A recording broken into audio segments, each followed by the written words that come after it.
Europe 1, il est 7h16. La Ligue 1 est de retour. Première affiche ce soir, Reims qui reçoit Paris. Le PSG, tenant du titre, est plus que jamais favori du championnat. Ibrahimovic dans le rôle de l'épouvantail. Et si on connaissait déjà la fin de l'histoire? C'est la question qui fâche. Avec vous, Jean-Philippe Ballas. Bonjour Frédéric Thiriez. Bonjour. Président de la Ligue de football. Merci d'être en direct avec nous ce matin sur Europe 1. On connaît tous l'expression Paris et le désert français. Ça pourrait s'appliquer au championnat de Ligue 1, non? Absolument pas, absolument pas. Attendez, il n'y a pas que Paris dans ce championnat. Bon, Paris est sur le papier favori, très bien armé.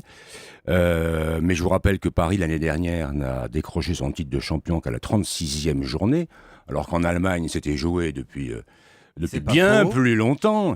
Nous avons derrière un Monaco qui vient de récupérer Falcao et qui va se battre, qui va nous offrir, je pense, un duel très impressionnant entre PSG et Monaco. Mais surtout, n'oublions pas les autres, car il y a des challengers derrière, des outsiders, qu'il ne faut pas négliger. Mais quand vous Marseille, avec son nouvel entraîneur, un personnage, qui est un personnage. Et croyez-moi, je pense que Marseille va étonner beaucoup de monde cette année. Lyon, Lille, qui ont bien démarré leur campagne mais européenne. Quand on pose la question à tous les entraîneurs, tous les joueurs, pour eux, il n'y a pas photo. Il y a Paris et il n'y a rien d'autre. Mais Paris est favori sur le papier, mais Paris a des contraintes que n'ont pas d'autres clubs. Je vais vous donner un exemple. Paris poursuit tous les titres. Ils doivent jouer à la fois le championnat, la Coupe de France, la Coupe de la Ligue, la Champions League. Et croyez-moi, ça nécessite des moyens. Ils ont des moyens, tant mieux, mais je vous assure, rien n'est joué. On me disait la même chose l'an dernier au début du championnat. Paris et le désert français, les événements ont prouvé que pas du tout. Ça va être serré. Alors vous avez parlé un peu d'Europe. On va faire le comparatif avec les autres championnats parce que ça, on a toujours du mal à comprendre. J'ai longtemps parlé avec le service des sports d'Europe 1 hier. On a parlé du championnat allemand, du championnat anglais. Déjà, il y a 40 000 spectateurs en moyenne dans les stades dans ces championnats-là. En France, c'est 2 fois moins. Comment vous l'expliquez? Alors, il faut avoir conscience, vous avez raison, de nos faiblesses. N'oublions pas aussi nos forces, mais il y a aussi nos faiblesses. Nos forces, par rapport à nos concurrents, c'est les droits télé. Je vous rappelle par exemple, c'est à moi de le dire, que nous sommes devant les Allemands en termes de droits télévisés pour le championnat. On concentre tout sur les droits télévisés. Par contre, mais là nous avons des faiblesses. Donc la force, c'est les droits télé. Ouais. La faiblesse, c'est les recettes de billetterie et le sponsoring. Pourquoi? C'est très simple. La billetterie, nos stades sont vétustes. Ils ont été tous construits dans les années 30. On essaie de les retaper. C'est pour ça, mais c'est pour cela que j'ai été à l'origine avec la fédération du mouvement pour l'Euro 2016 qui nous permettra d'avoir, d'ici 2016, 10 stades quasiment neufs. On ne peut pas attirer des gens, des familles, des femmes, des enfants dans des stades vétustes où il n'y a pas de sécurité et pas de confort. Là, on pourra le faire et je pense qu'on rattrapera notre retard. Ensuite, il y a les problèmes de sponsoring, c'est vrai. C'est très difficile. Pourquoi? Parce que nous avons en France une crise économique qui nous atteint comme les autres secteurs économiques. Les acteurs économiques hésitent à s'engager dans le sponsoring et c'est une vraie difficulté. On avait aussi l'enquête de Simon Rubin dans le journal de 7 heures qui dit que les clubs, malgré tout, ont un fonctionnement un peu vieillot, qui devraient un peu revoir leur business model. Alors, vieillot, c'est pas très gentil. Disons qu'on progresse et on peut progresser. Mais je vais vous donner un exemple. Arsenal, Barça. Oui, mais je vais vous donner un exemple. Parce que, voyons aussi les choses qui vont bien.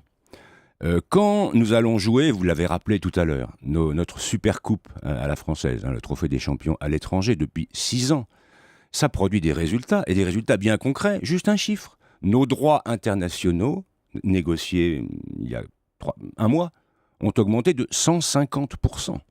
C'était une augmentation de 150%. Ouais. Nous sommes au niveau de l'Allemagne en termes de droits internationaux. Donc, ça progresse. Là où on doit progresser, c'est les stades, le confort et le marketing, parce qu'il ne suffit pas de construire des stades, notre problème est là, il faut les remplir. Et là, il y a un métier nouveau qui se crée, que la Ligue essaie d'organiser avec les clubs, mais ça ne vient pas en un jour. C'est quoi ce métier alors ? C'est le métier de stadium manager, comme on dit. Pardon, on ne devrait pas parler anglais comme ça, mais c'est la personne qui est chargée, au fond, dans un club, de remplir le stade. Un VRP du stade. Voilà.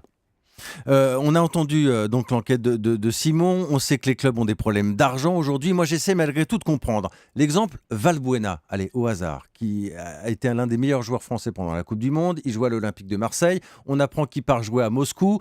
Moi, je veux bien. Les Russes jouent très bien au foot, sauf que le championnat russe, on n'en parle jamais. Comment vous expliquez qu'en France, on soit incapable de garder des joueurs comme Valbuena et qu'ils soient obligés de partir jouer au Dynamo de Moscou? Mais Jean-Philippe, la raison est malheureusement tout à fait simple.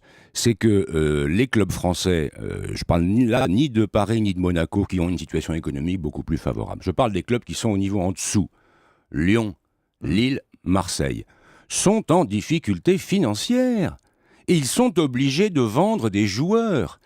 Et alors c'est un déchirement pour eux. Je sais que pour les Marseillais, perdre Valbuena, moi je veux dire, c'est un de mes joueurs préférés du championnat. Donc Vous n'êtes pas le seul. ça me fait mal au cœur, moi, de voir Valbuena partir. Mais on ne peut pas reprocher au président de club, et à Vincent Labrune en l'occurrence, de gérer strictement ses affaires pour avoir des comptes équilibrés.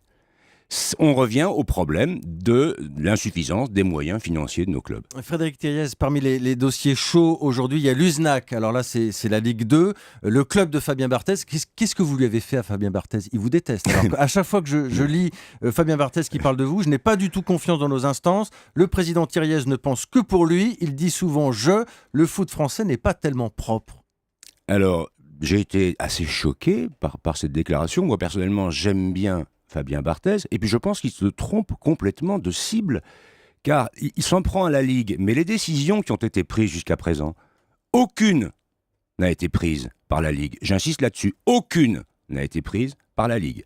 Elles ont été prises par la DNCG, puis par la DNCG d'appel à la Fédération, puis par le comité olympique et sportif, qu'on ne peut pas soupçonner d'être dirigé par le football. On va pas refaire toute l'histoire, mais c'est vrai qu'il y a eu des problèmes d'argent, il y a eu une vraie bataille juridique avec ce club de l'USNAC. Il y a le conseil d'administration de la Ligue qui se réunit aujourd'hui. Vous pouvez nous dire dès ce matin sur Europe 1, c'est fait, l'USNAC sera en Ligue 2 la saison prochaine? Mais je serais un président irresponsable si je vous disais ça.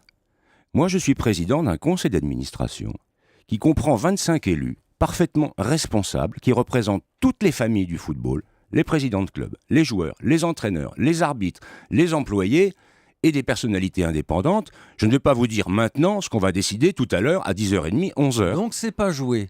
Mais rien n'est joué tant qu'une décision n'est pas discutée d'abord démocratiquement. Vous savez, la Ligue, c'est pas le Far West. C'est une organisation prévue par la loi, légitime et démocratique. Merci beaucoup Frédéric Thiriez, président de la Ligue de football. Merci d'avoir répondu à nos questions ce matin sur Europe 1.